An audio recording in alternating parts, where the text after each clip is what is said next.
you for joining us this afternoon for a really exciting occasion, and that is the launch of the latest book written by Professor Emerita Heather Goodall, Georgia's River Blues, Swamps, Mangroves and Resident Action from 1945 to 1980, which is with ANU Press, which means you can download it for free. For those of you who weren't in the previous session and who I haven't had the pleasure to meet yet, I'm Associate Professor Ruth Morgan, Director of the Centre for Environmental History, and I have the great privilege to chair Heather's launch on behalf of the Australian and Aotearoa New Zealand Environmental History Network. Before we get underway with launching books and hearing from a collection of speakers, I'd like to acknowledge and celebrate the Ngunnawal and Ngambri peoples as the traditional custodians on whose unceded lands I live and work. I pay my respects to their elders past and present and thank them for caring for country for thousands of generations.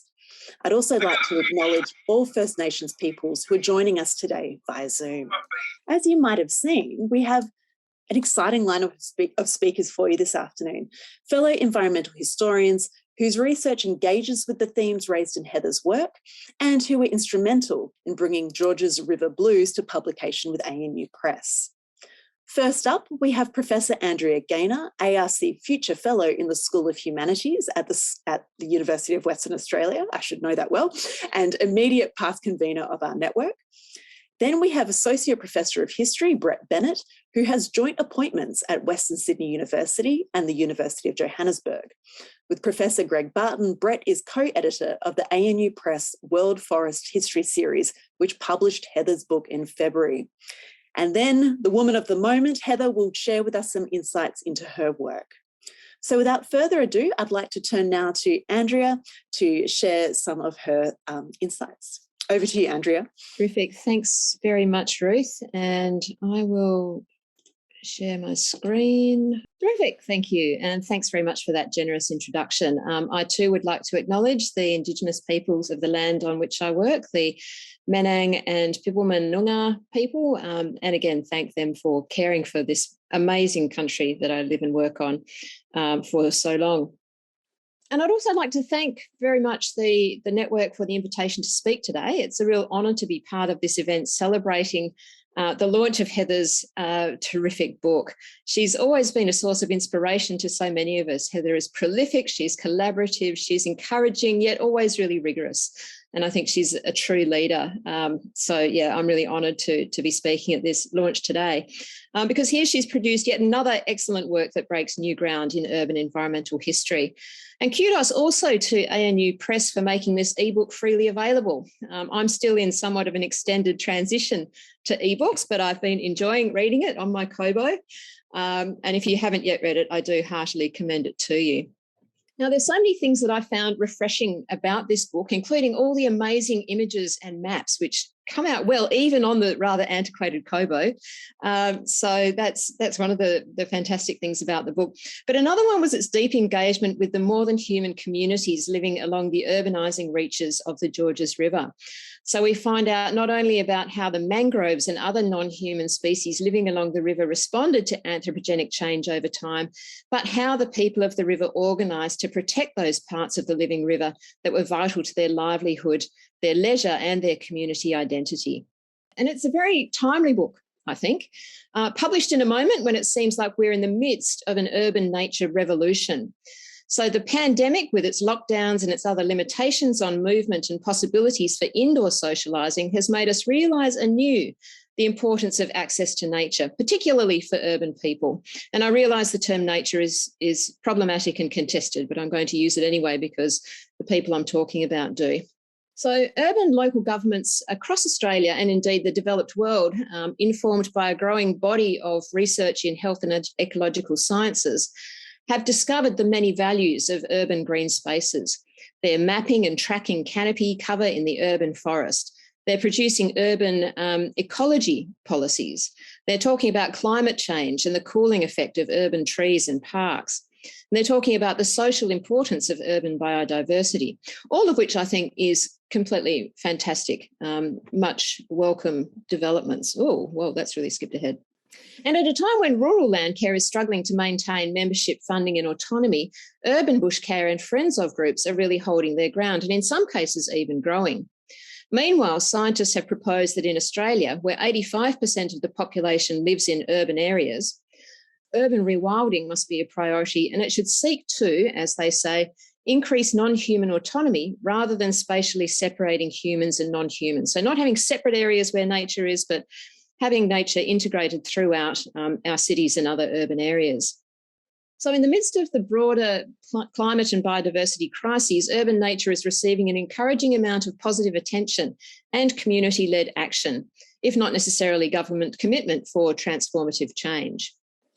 Yet I think it's important to acknowledge that this seemingly revolutionary change, which does include some new elements, I'm proposing here that it's kind of a revolution but kind of not, these changes haven't come out of nowhere.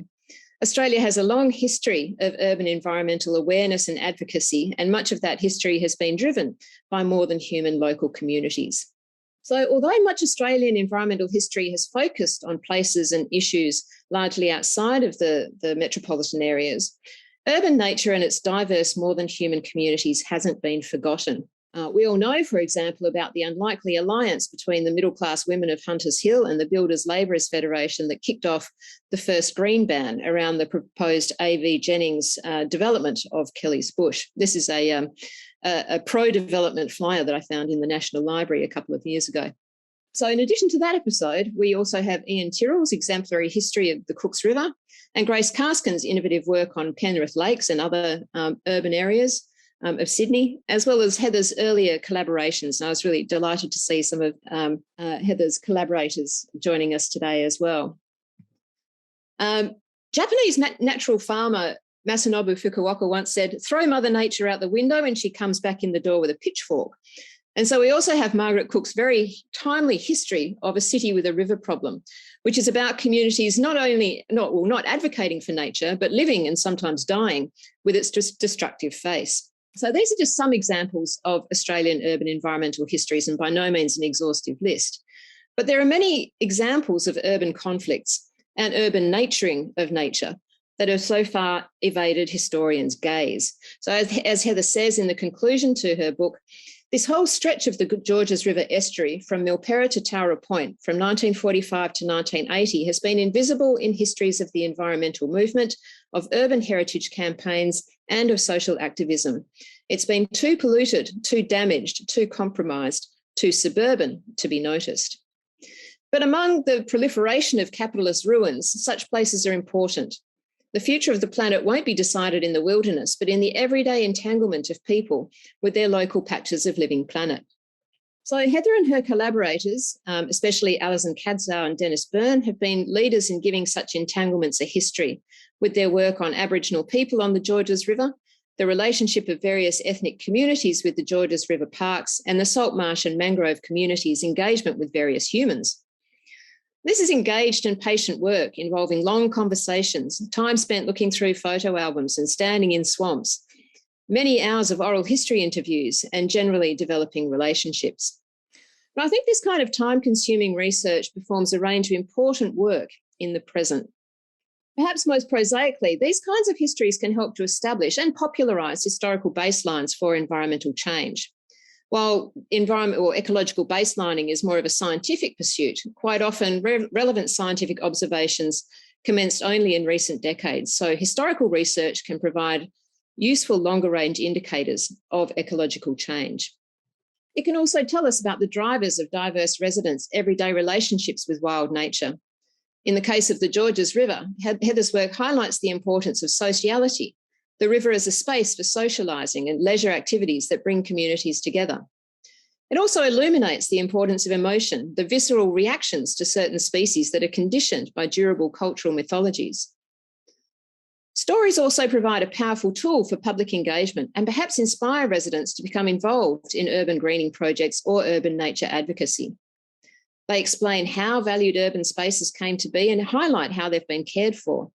They help the rest of us value even more the bushland that could easily have been turned into a dump or a playing field or more suburban housing, and help us see that community organising can be effective, although of course success is far from guaranteed.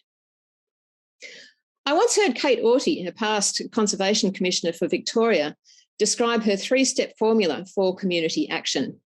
Start where you are, organise, say what you did. Isn't that great? This is what we did with the conflict over the Row 8 extension in Perth. Whoops, sorry, not the attribution there. Many academics oppose this ill-conceived toll road to nowhere through a much valued wetland. We organised ourselves into a group called the BLR Group, Professors for Environmental Responsibility, and we attended protests, made videos, wrote letters to the editor and lobbied hard, joining a large and committed community campaign. Oh, and this slide's for Catherine, I guess. This is Professor of, what was he? Professor of Ecology, restoration ecologist, Richard Hobbs, at one of the big nonviolent direct action protests. Oh, and this image actually appeared in the British Ecological Society bulletin. So he was certainly not afraid of being seen as an advocate as well as a well-respected, highly cited scientist. After the election that saw the project scrapped, working together with other activists, we wrote up a history of the struggles over the BLR wetlands. These struggles, they came to a head in 2016-17, but had been going on for decades. And we included reflections and recommendations. So this is our book. We then presented the book to the incoming government and also to the COPs because we felt that there were a few lessons they needed to learn from the episode, and they agreed. But many community groups lack the capacity for this kind of write-up, for saying what you did. They're too busy with the ongoing work of advocating or caring, or perhaps too worn out by it to say what they did. And this is where I think historians can help, if of course they're needed and wanted and invited. In my experience, there's a growing thirst among community environment groups for recording, for reflecting on and for understanding their own stories. And this could be because some of those groups are in a time of transition as older leaders are ageing and stepping down, or not. But it's certainly evident. And I think historians can work with them to record oral histories, to organise and preserve records, and to create historical narratives that faithfully capture the complexity of their struggles. There's so much of this work to do and just not enough historians. And I want to add here that in my experience, the challenge of records is a very real and present one. And Heather also alludes to this at the end of her book. Many of the records of these groups are sitting in sheds or in homes and are neither very organised nor very accessible. And this is a very recent example from a very long time forest activist in Perth who's currently in the process of sorting through her collection for deposit with the State Library. But local and state libraries, and this is in her carport, it's not even inside the house, and it's an amazing collection. But local and state libraries often lack the resources to process collections, and they often won't take them unless they've been pre-sorted. They come with an existing, a contents list and so on. And that can be a very big job for someone who's been involved in a group or a movement for a long time and collected a lot of material. Historians can assist with this process of record management, though ideally archivists would be involved too. More generally, I think there needs to be more support for the preservation, both digital and physical, of these archives, as there are plenty of insights to be had for the people who are continuing this important work, as well as the wider community and indeed government, who in many cases have tried to take the most profitable or at least costly or least costly approach to urban development decisions rather than planning for healthy and sustainable communities. And indeed, some community groups are obtaining their own funding to go through this process of caring for their records and digitising them, organising them, and sometimes depositing them with repositories. So it's all very encouraging. But I think more needs to be done. There needs to be more recognition of the importance of this kind of work. So the crossover, in conclusion, the crossover between community history and environmental history has always been strong. And I think there are many reasons to value and nurture these traditions, not least because in the current climate and biodiversity crises, governments subject to state capture are proving ineffective, while individual action is insufficient and isolating. Environmental histories of community action and leadership show that in spite of their tensions, exclusions, and imperfections, communities can prod governments into responsible action and they can lead significant change. While many of their stories are local in scale, together they can be planetary in effect. Thank you.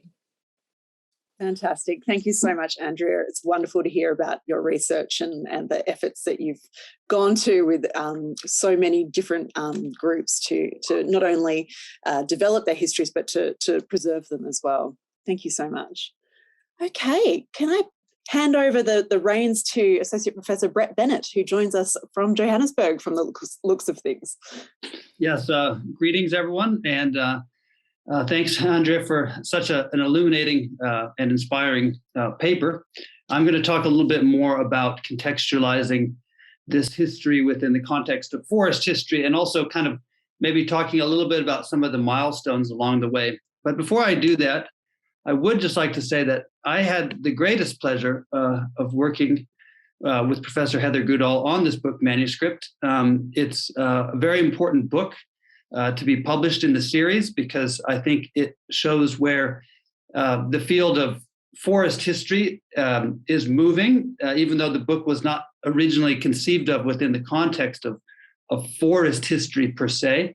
I think that the broadening out of human forest relations has been going on for a long time, and it's very nice to see that the series is able to sort of evolve and to take on issues that I think are incredibly relevant. And also, working at Western Sydney University, the book is of obvious extreme importance because the river runs through much of where the campus is located and also where the communities are located. Now, many of you, most of you, hopefully all of you, will have known that Heather has been a mentor to many scholars and also a key conduit between the academy and civil society groups in Western Sydney as well as elsewhere. And while I've been at Western Sydney, I have been awed at the depth of her connections and the multitude of stories and perspectives that she's amassed, not only about the Georges River, but also about the surrounding area of Western Sydney. So I'd like to frame this history within the context of forest history and environmental history just a little bit. So mangroves, which are one of the main focuses of the book, are forests, but they're not the forest that people usually think of. People usually think of forests as occupying land rather than being in this liminal space. What's interesting about liminal spaces or boundary spaces is that they're often the most productive in many respects ecologically, but they're also very confronting, and they can also be quite sensitive places. So if we think of riverine ecosystems are very important for the functioning not only of the water, but of the land nearby, but they're often very threatened, especially by human activities. And we've seen this throughout history, that when there are cities which emerge, cities and pollution and also the human impact have significant consequences to riverine ecosystems. Luckily, for Australian history, European colonization in modern history came relatively late. And though the impact was significant on the Indigenous river systems, which had been cared for by Indigenous Australian communities for thousands and thousands of years, nonetheless, this did happen at a period of time where we are able to understand, restore, and reestablish these historic relationships with these forests. Now, the book is unique in forest history because of its emphasis on suburban and riverine forests. Most forest histories tend to focus on forests outside of the city. Obviously, there are some studies which focus on cities, but there are less. The suburb has received less attention than other iconic sites within the larger canon of environmental history, although, as Andrea has pointed out, there obviously has been a growing amount of work on suburban environmental history, but it's still, for a variety of reasons, doesn't receive maybe as much attention as it probably should. William Cronin, in his essay, The Trouble with Wilderness, this is a relatively old essay, but it still has a lot of value today, questioned the focus on wilderness. And he was talking about Americans, but I think that we could probably apply this in Australia. He said, for many Americans, wilderness stands as the last remaining place where civilization, that all too human disease, has not fully infected the earth. It is an island in the polluted sea of urban industrial modernity, the one place we can turn for escape from our own too muchness. Now, one of the problems that Cronin notes with the anti-suburban attitude is that it encourages people to focus away from the city rather than on the city for nature. And I think Andrea Gaynor's discussion of the city there was perfect. There is a study that was done by Christopher Ives and the team, which actually found that Australian cities are hotspots for threatened species. So if you look at a biogeographic or biodiversity map of Australia, and you look at where are the most threatened species.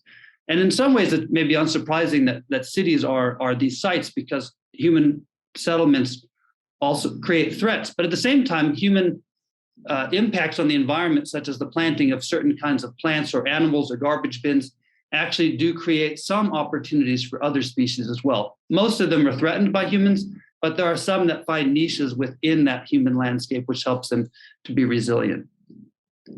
And I think that this book really highlights how humans within cities have, through their activism and their engagement with nature, have sustained these critical species and ecosystems at times of considerable risk.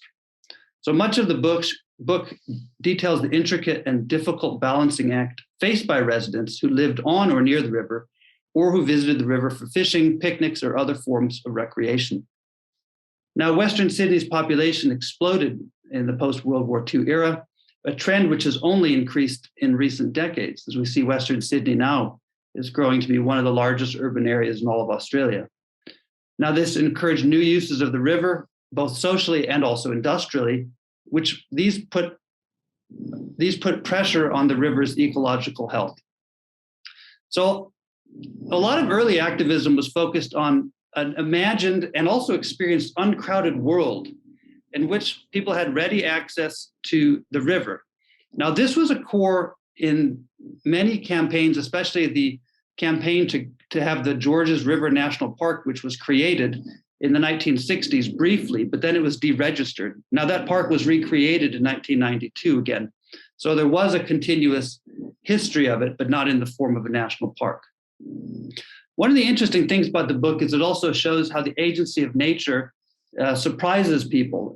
It's not controllable. We'll use the word nature here, even though we know that this nature culture thing is connected.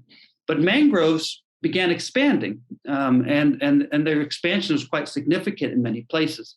And there were a lot of debates about mangrove expansion. Is this a good thing? Is this a bad thing? Is this caused by pollution? Should the mangroves be removed? Should the mangroves be protected? And environmental campaigners and critics of mangroves alike had to wrestle with this question of nature, which wasn't entirely nature that was controlled. And that's one of the most interesting things about this book, is it shows that the Georges River has its own dynamic and history that is, in many respects, it's not independent of history or of humans, but it's shaped, it drives itself, and it's not necessarily following a logic that makes sense to us. But the river was under threat. There were a number of pushes. One, there was increased pollution from industry and also to a lesser extent from households. There was also a desire to reclaim areas along the river for recreational areas. And this would include putting garbage down and laying grass and actually reclaiming the land for sports fields, which would often be covered in exotic grasses and drowned out in flood lighting. So campaigners had to fight a dual battle against quite a natural desire to have green space, but this green space was not necessarily the same as the bush or protecting the indigenous ecosystems, which was not just mangrove. Mangrove forest is only one part of this larger riverine system. And it's very clear that the campaigners used mangroves as well as other aspects of the ecosystem to protect the whole community as much as they possibly could. They wanted to keep, as one of the quotes said, keep bushlands in our suburbs. So the determination, as Heather Goodall says, of the Georges River campaigners to focus on the environment they lived with, however polluted it was, is one of the reasons these campaigns did not appear in the histories of Australian conservation. And I found that very interesting, this question of pollutedness, or what we see as being a healthy environment. And this goes back to the point that Cronin was making, is that many people want to imagine wilderness or nature as somehow being pristine, or that we can make it pristine again. But there is a bias that it doesn't linger as much within history as it used to in environmental history. But I would still say, if you look at the kinds of studies that are being published in the field, that there would be probably less focus on some of these elements than there is still on larger spaces. Campaigners had to fight against entrenched views about mangroves and the ecosystem surrounding them. Many saw them as stinky, slimy, salty, with bugs and snakes.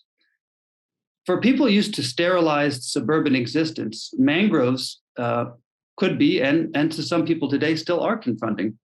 There are some very interesting quotes that are given in the book that different aldermen and engineers levied at environmental campaigners. One of them, which was the most colorful but is also quite shocking, was that they were just all communists defending a mosquito-ridden swamp. And that a municipal engineer called mangroves a foul and noxious weed and a cancerous growth. And a Cogra councillor called mangroves a stinking mosquito-infested swamp and a dirty, stinking mass. But there was a redemption for mangroves. The science of ecology, increased activism, and awareness of the river led people to recognize that mangrove biology was essential for the regenerating capacity of fish and also of other plants and species surrounding them. So there was a shift in rhetoric and also in the perception of mangroves among many, that there was an anthropomorphic kind of focus of the nurturing element, the mother element, this maternal role for the mangroves, which was used in campaigns and appeals, and it also helps to make mangroves more personable. And so I think that if we bring this up to the present day and we look at the role that mangroves play, I mean, obviously there's a lot of people in society in Western Sydney that maybe drive by or see the river and don't know a lot about it. But I think if you were to ask people today, what their perceptions of mangroves are, they would be more positive than they would be negative. And I think that is because of these campaigns. And I think that this is a kind of rewilding of nature, which we all would like to see more of. And I'll finish on a quote by Cronin again, because I think it helps us to understand how rewilding is not only good for nature, but good for humans. We need to embrace the full continuum of a natural landscape that is also cultural, in which the city, the suburb, the pastoral, and the wild each has its proper place, which we permit ourselves to celebrate without needlessly denigrating the other. We need to honor the other within and the other next door as much as we do the exotic other that lives far away, a lesson that applies as much to people as it does to other natural things. In particular, we need to discover a common middle ground in which all these things, from the city to the wilderness, can somehow be encompassed in the word home. Home, after all, is the place where finally we make our living. It is the place for which we take responsibility, the place we try to sustain so we can pass on what is best in it and in ourselves to our children. And I would like to congratulate Heather on doing this for all of us within Sydney and Australia, for passing on what is best to our children and our community with this book. Thank you so much. Thank you so much, Brett, for that really thoughtful and moving words. Really appreciate your contribution. So now the moment we've been waiting for, I'd like to hand over proceedings to Heather Goodall and allow her an opportunity to share some of the background to this story and where it fits in her wider work. Over to you, Heather. Thank you.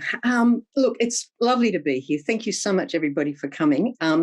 For those of you who didn't get a chance to listen to the roundtable, which was on just before, it was wonderful. They were fabulous papers. But the first thing I want to say is that I'm coming to you from Wonga Wonga land in Glebe, in the inner part of Sydney. But where I came from is Padstow on Saltpan Creek on the Georges River.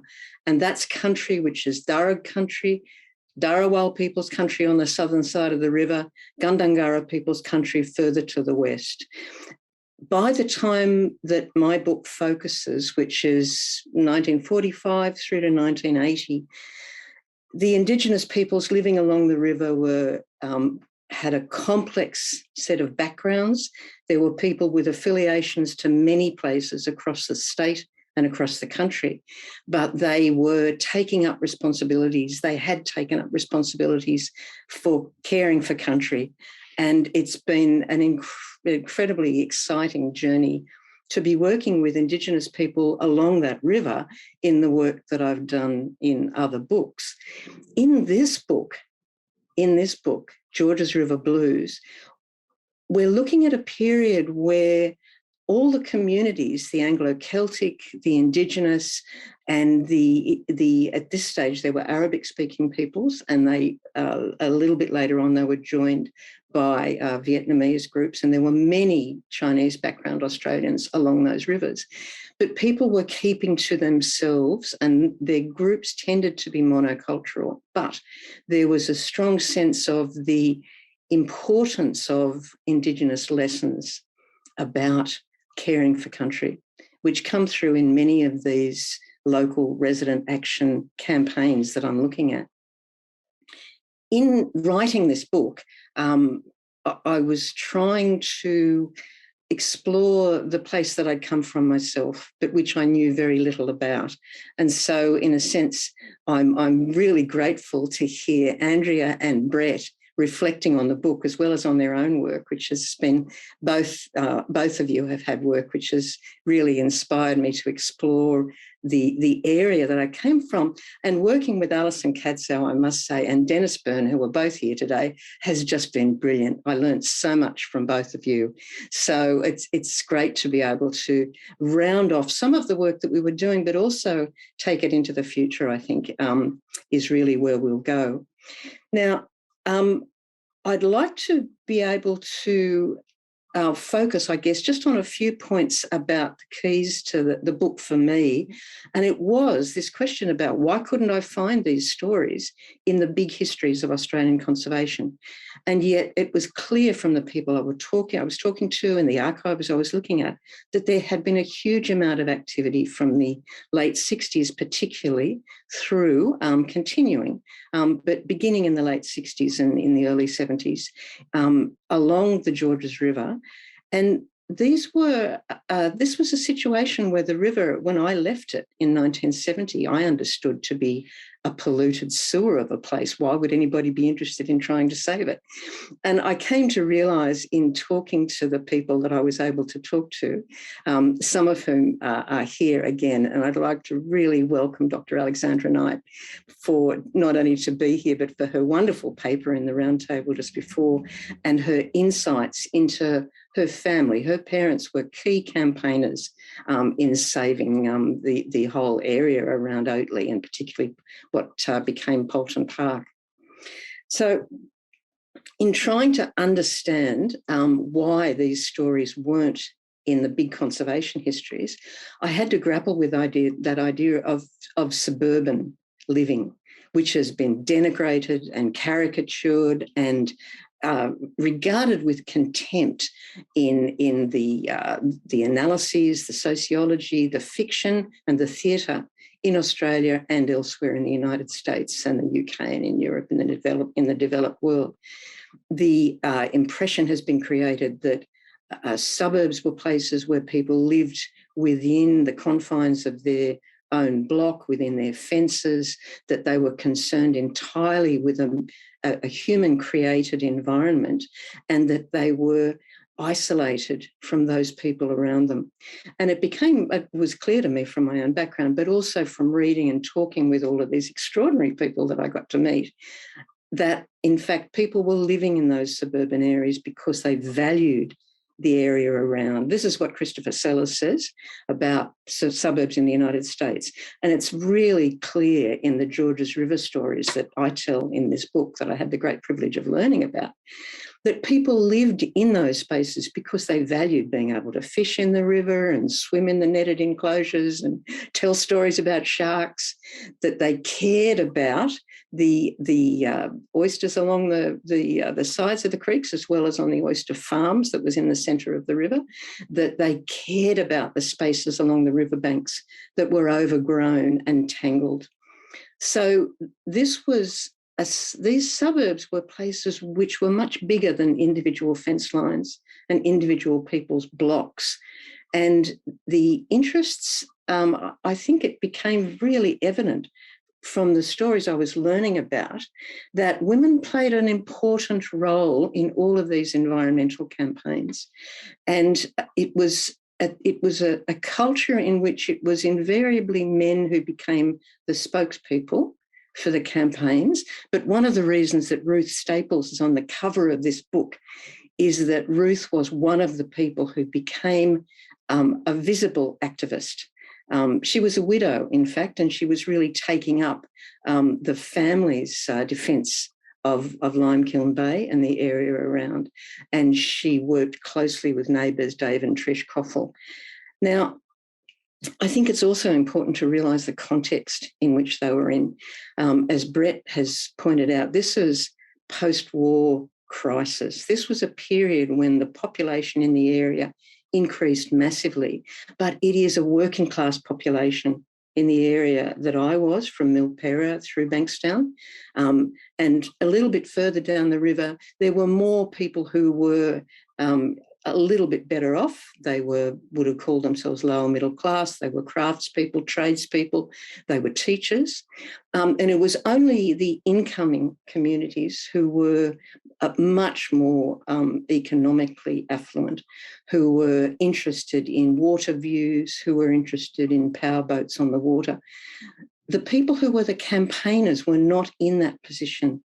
They were not people who had come to the river because they wanted to water ski or they wanted to run a powerboat in a powerboat race. They were people who'd come because they wanted to fish from the riverbank, because they wanted to have family picnics in the bush there, and because they valued that sense of openness and spaciousness. And this was their sense of suburban living. And they were in those spaces because all of the activities that they saw themselves doing there and that they took part in, the fishing and the picnics, was social.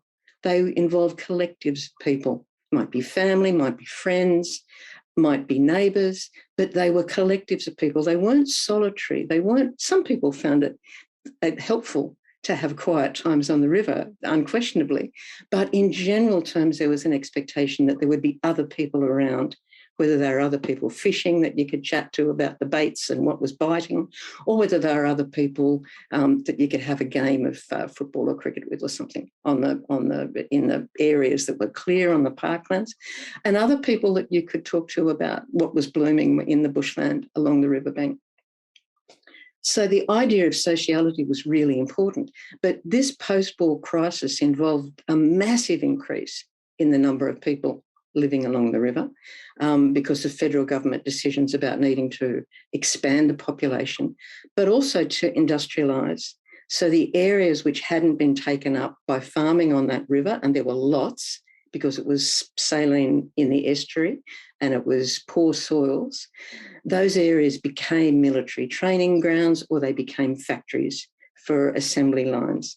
And there was a battery factory on Saltpan Creek, washed into the river. The levels of pollution in the river significantly increased, but the levels of E. coli and the pollution from sewage, the nutrients from sewage, enormously increased.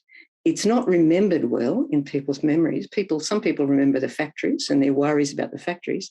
Most people weren't really aware of the fact that it was sewage pollution that was most damaging to the river, but it was increasingly damaging and caused the river to be closed. And even worse than that was the garbage in which all of those people living along the river were participating. It was the household garbage. Councils were depicted and often were brutally determined to dig up mangroves and establish playing fields. They were being lobbied to have more playing fields for competitive sports. But they were also in a dilemma, as many of the health inspectors explained to us, which was that they didn't know what to do with all this garbage. Nobody knew what to do with it. So as Kevin Howard, one of the health inspectors, said to us, it wasn't as if councils were just out to dig up a few more mangroves. They didn't know what to do with this rubbish. And so digging up the mangroves, laying the garbage down into rubbish tips, and then eventually filling it over and turning it into competitive sports grounds was something which they felt was a way to get rid of the rubbish as well as to satisfy some of the lobbyists. And there were similarly issues in terms of the ratepayers, who were the gentrifying groups who were buying larger blocks, more expensive blocks of land, to whom local government were drawing profits, who were eager to get rid of oyster farmers. And so what had been a very long established farming industry along the river was also under attack from resident action groups. So the resident action groups are diverse, but the people who are campaigning to save the bushland were basically working class and tradespeople along the river who had lived there all the time in order to stay close to the bush and to the environment. And what they were demonstrating again and again was enormous tenacity and courage in standing up to the local authorities. This wasn't big theatrical stuff, so it wasn't stuff that attracted attention, which is one of the reasons it's not in the history books. It was small-scale struggles, but they were deeply distressing for people to be spurned by local government authorities, to be spurned by their local ministers, to be turned away from by neighbours, but they persisted. And the final point I want to make is that if you look at what archives have been saved by people like the wonderful David Coffell, you find that from the very earliest days, the late 60s, the early 70s, these resident action groups were proposing alternatives. They could see the dilemmas the councils were in. They were proposing recycling, which wasn't occurring anywhere in Australia at that stage. They were proposing filtering of water, and they were proposing changes in the way that both garbage and sewage were managed so that the water's quality improved and the bushland was able to be conserved. And actually, the very final point that I want to make is that apart from these alternatives, this whole thing was being shaped by the agency of the more than human world. It was the mangroves, which had been expanding in response to the nutrients and the factory pollution, and which were then generating the object of disgust and attack from local governments who could see this as a way to solve their problems. And they became the focus of environmental groups who may not all have liked mangroves, who may well have wanted to save other bushland vegetation, but the mangroves were so impossible to ignore that the mangroves became the focus of the defenders as well as those who wished to remove the bush. So it is the agency of the non-human species which is as much a part of this story as this extraordinary body of tenacious and courageous people who prosecuted these continuing campaigns and who saved the river. They didn't manage to save everything that they tried to save, but they saved a lot of it. They proposed alternatives and they staved off the councils until a number of them changed their practices, and there was finally state government response and federal government response to some extent. So these people are people to whom we owe an enormous amount, and it's important to have their stories told, and they're great stories. There's a lot of really good people in there. So thank you very much for coming. Thank you for those insights, Heather. It's wonderful to get that overview of your book. And I didn't appreciate the link with Dr. Alexandra Knight's family and their involvement in the book as well. To put you on the spot, Alexandra, do you have a few comments to reflect on your family's role in some of these stories? Yes, put me on the spot, Ruth. Sorry, mate. Hello, Heather. I can't thank you. Sorry. I think it's the most wonderful book, but, I'm very personally involved. So we lived in Oatley on the Georges River, and my mother's side of the family had lived there since the mid-1800s, and they were oyster farmers on the river. And my dad came over from England and somehow developed a great sense of love for the Australian bush and for the river himself very quickly. He was a 10-pound pom from the 50s, and he led the Save Poulton Park campaign from the 60s through to the 70s. And Heather really prompted me to start searching into my background because I was very young then. I have this memory of being sent around the neighbourhood with a petition to save Pelton Park before I went to school. So I went to school at age 4. So I was pretty young, you know, in developing my environmental agency, I guess. But the river was so important to us in so many ways. All my uncles and cousins, my grandparents, everybody, we lived in this community on the river and they worked on it. It was their livelihood. It was their way of being. It was, you know, deeply connected to like the river runs in our family's veins. So it's been a surprise really to learn through Heather's work, the real kind of integration of the oyster farmers in our very kind of hardworking relationship with farming in the river and environmental activism and how that came together and what happened there. And I think it's like Heather says, my dad was the president of the Save Pelton Park campaign and he was very, very active, and we did all sorts of things like having cleanup days on the river, and he has these amazing photographs of like piles of rubbish being dumped into the mangroves. And there's letters from my mum saying, you know, the council gave permission, you know, or actually asked for these piles of rubbish to be dumped in the river. So, but while my father headed up the campaign, Mum was the real driver there too, like just really working hard behind the scenes to make it all happen and to bring that link between oyster farmers and environmental activists together. Thanks for the opportunity to talk. Heather, it's such a special book and it's so meaningful in so many ways. I just have loved the opportunity to be involved in it. Thank you. Yeah, I've really appreciated your help, Alexandra, and it's been oral history has been such an important dimension of the research here, even though we've lost a number of the people who were such active participants.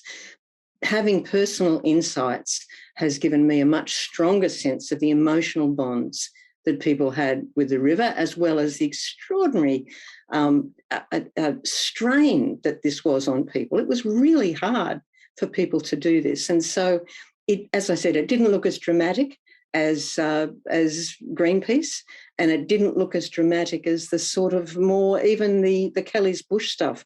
There were very right-wing unions in the area who were disinterested in appeals from local resident campaigners.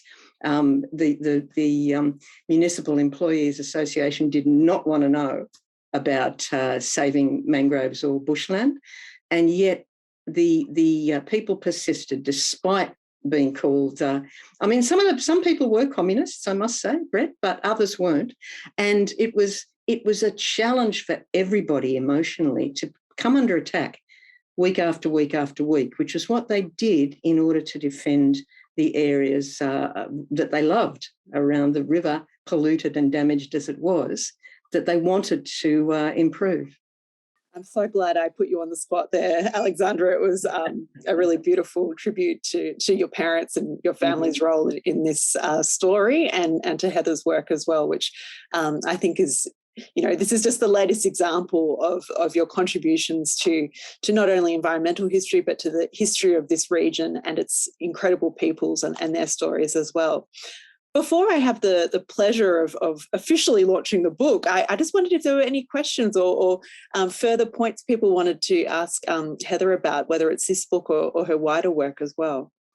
Can I just also say how much I have learnt from Jo Kydris, who's also here with us today, whose work has extended now from she's done a number of extraordinary things in the past, but she worked for some very important early work on the Georges River project with Dennis and I.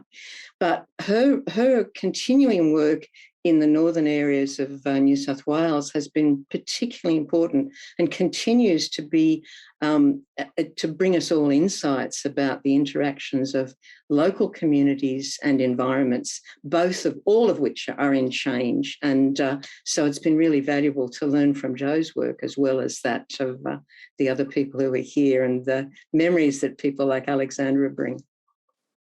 It's a real collaborative effort by the sounds of it, Heather.